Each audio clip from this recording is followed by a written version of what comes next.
سعدیہ جاوید صاحبہ، بات یہ ہے کہ وہ کہہ رہے ہیں کہ دو باتیں کی انہوں نے کہا کہ ایک تو یہ پی ڈی ایم کا آئین نافذ ہو چکا، پھر دوسرا یہ کہ 9 مئی کے واقعے کو اس وقت کیش کیا جا رہا ہے، سیاسی پوائنٹ اسکورنگ کی جا رہی ہے اور مخالفین جو ہے اس کو کیش کر رہے ہیں۔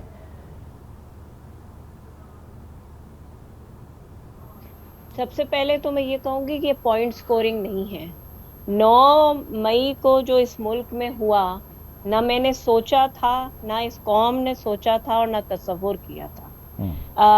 شوکت بسرا صاحب بہت سینئر پولیٹیشن ہے، پی ڈی ایم کا آئین نہیں نافذ ہے، 1973 کا آئین نافذ ہے۔ جہاں تک یہ کہتے ہیں کہ جی ملٹری ٹرائل نہیں ہونا چاہیے، تو 21ویں ترمیم انہی کی پارٹی نے قومی اسمبلی سے پاس کی تھی، یاد ہونا چاہیے۔ اچھا، جہاں تک اب یہ کہتے ہیں کہ جی وہ قوم کے بچے ہیں، تو جو پھر ہوا اس دن، کیا وہ صحیح ہوا؟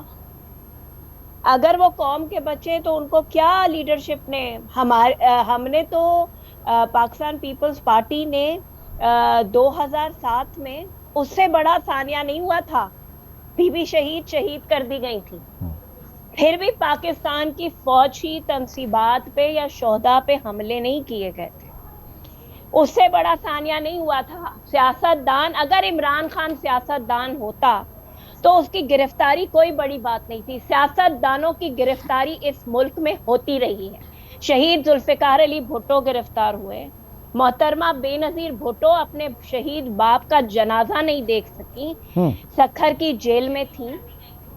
نواز شریف گرفتار ہوئے، مریم نواز گرفتار ہوئی، پریزیڈنٹ آصف علی زرداری صاحب 14 سال جیل کاٹ گئے۔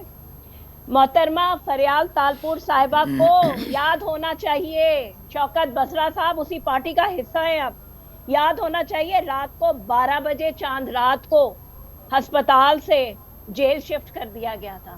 گرفتاری سیاست دانوں کا زیور ہے، جو شیخ رشید بڑا چیخ کے کہتا تھا، جو آج چھپا بیٹھا ہوا۔ تو یہ جو کہہ رہے ہیں وہ بالکل کوئی پوائنٹ سکورنگ نہیں ہو رہی، اور قانون کو بالکل ڈیو کورس کے تحت کاروائی ہونی چاہیے۔ جو لوگ اس میں ملوث ہیں بالکل ان کے خلاف کاروائی ہونی چاہیے۔ ٹھیک ہے، your point's taken.